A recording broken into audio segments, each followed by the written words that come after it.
Hi everyone, my name's Anne-Marie. Welcome to this tutorial, and we're going to be looking at my autumn seasonal cluster rubber stamp in this tutorial. And it's a set that I've devised that it's in the part of the initial launch, and it's one of my favourites from the actual collection, I've got to admit. It's got the full sentiment stamp, we've got our frame stamp, our border stamp, our cluster stamp, and then 3 smaller little clusters with the leaves on it. Ideal for your card making, your journaling, your scrapbooking, and much, much more. Now, we're going to make a card using this set, and I think for anybody sat there thinking, well, what would you send a card for, say, in autumn? Now, depending on your beliefs, it's a bit like the winter set. Depending on your beliefs, it would be a great one for people. Maybe they've got birthdays in autumn and they don't celebrate birthdays. Maybe you just want to let somebody know you're thinking of them. A thank you card, an all occasion card, a get well card, something a little bit different. Think outside the box. For journaling, these are ideal. And I've got to admit, I didn't design them with journaling in mind, but as they've turned out, they are absolutely fab for journaling. They really are. So that's our set of stamps. More details on my website, www.annemarievaux.com, together with the details of all the items I've used for the tutorial and lots more photos as well, so please be sure to check it out. So the cardstock that we're going to be using, as well as the Sweet Dixie White Smooth Stamping cardstock, is the Sweet Dixie A4 card pack in red, and then the A4 card pack black. So we're just using card from those. Again, details will be with the tutorial. Let me know what you're thinking about the tutorials, if you like them, if they're giving you good ideas. I know some of them we don't do any stamping or techniques, but some of them we do. And then there's the how-to guide as well on the website, which is very handy-dandy. And that's kind of like when I say I've stamped this, that shows you how to stamp. So they all kind of go hand in hand. And it's just hopefully helping you and giving you something different to watch. Okay, so the base card that I'm using is a 6x6 inch card, and I'm just going to run my bone folder along the top just to make sure I've got a nice sharp score along the edge. And we're going to add the insert first. Now, I've already gone ahead and stamped the insert, and I've simply used the cluster, the 4 cluster stamp here. And because I do believe this is one of the most versatile sets of stamps, all of them, that you could ever possibly have, this set of 4, I've stamped the whole edge with this.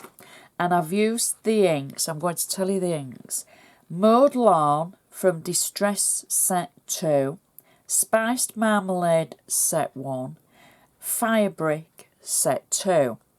Obviously you don't have to use those precise stamps, inks, but you know, use what you've got in your stash. But I'm just telling you what I've used.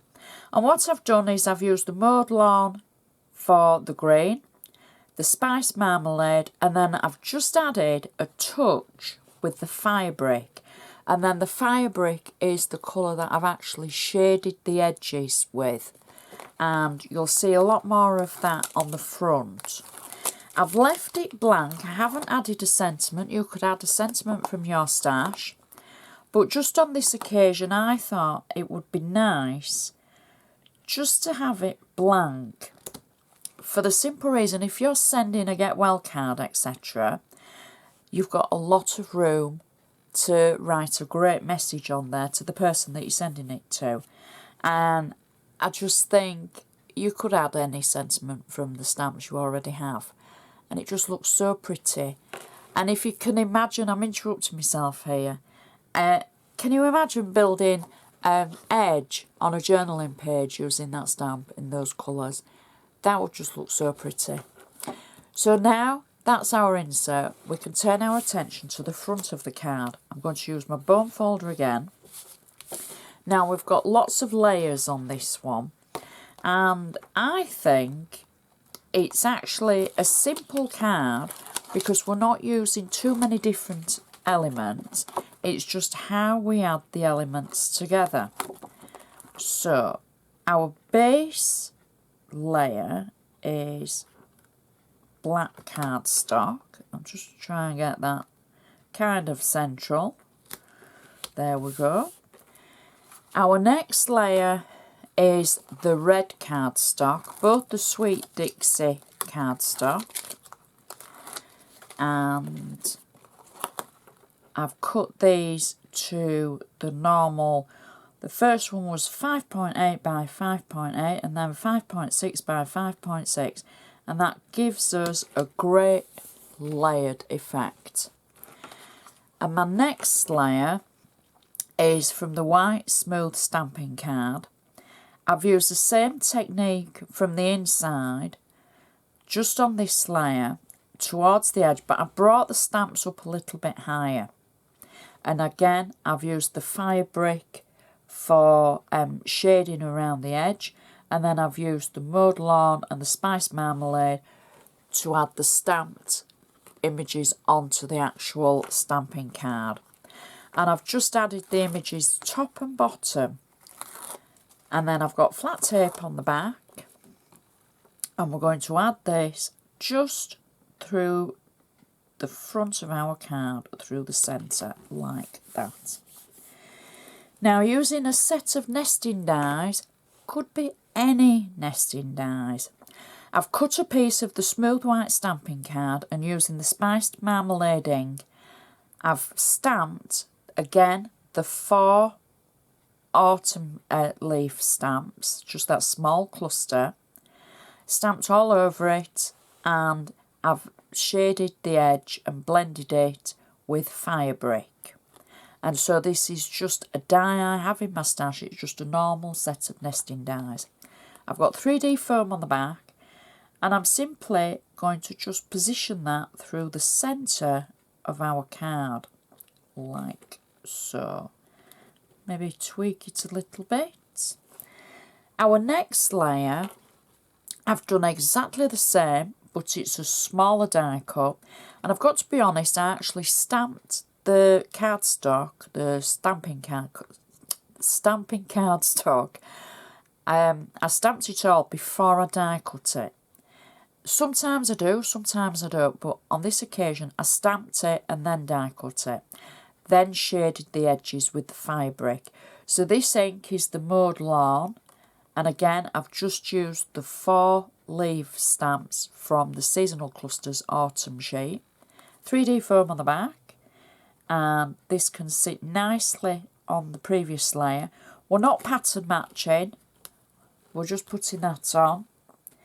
Now my next layer, and I think the colours in this, the colour tones, have just worked so well. I've taken again a sheet of the smooth stamping card, the Sweet Dixie card, and I've stamped the sentiment from the actual Seasonal Cluster set. I've used the 4 stamp to elongate the sentiments. So if I show you that, I've just added an extra stamp at both sides, and then I've die cut it using the smaller of the nesting dies that I was using. And as I say, they could be any in your set. I've got 3D foam on the back. Now after I've die cut it and I've stamped it and I've used Stays On Permanent ink in black, I've then taken my blending tool and I've added the blending and the ink for mowed lawn, fire brick through the centre, and spiced marmalade for the end. And it just has shaded beautifully. It really has. 3D foam on the back, and I can pop that on to the previous layer. Then for the centre where it says autumn, I've actually stamped it again and then inked it using the fire brick, so it's a total block of colour. I've got this on 3D foam, so I'm just going to pop that over the centre and then that gives it even more of an illusion because of the colour and the ink going straight across through the mowed lawn and the spice marmalade. And then I'm going to finish it off with a gorgeous bow, just of orange satin underneath our sentiment. And that, I think the colours are so beautiful. It's just such a perfect card for so many different occasions, and it's going to work well for get well soon, thank you, thinking of you, etc. The inside matches perfectly to the outside. The colours are just stunning, they really are. So please check my website for all the details of the items that I've used, and for extra photos as a reminder, just to kind of like show you the inside again and details, and show the finer details, that's what I'm trying to say, of the actual card and the layers. It's such a beautiful card and I just love those colours. I do hope you're liking the cluster stamps. I hope you're enjoying the tutorials as well, a little bit different. There's lots of how-to guides on the website as well, so please be sure to check it out. So I would just like to say thank you so much for watching, and I shall see you next time.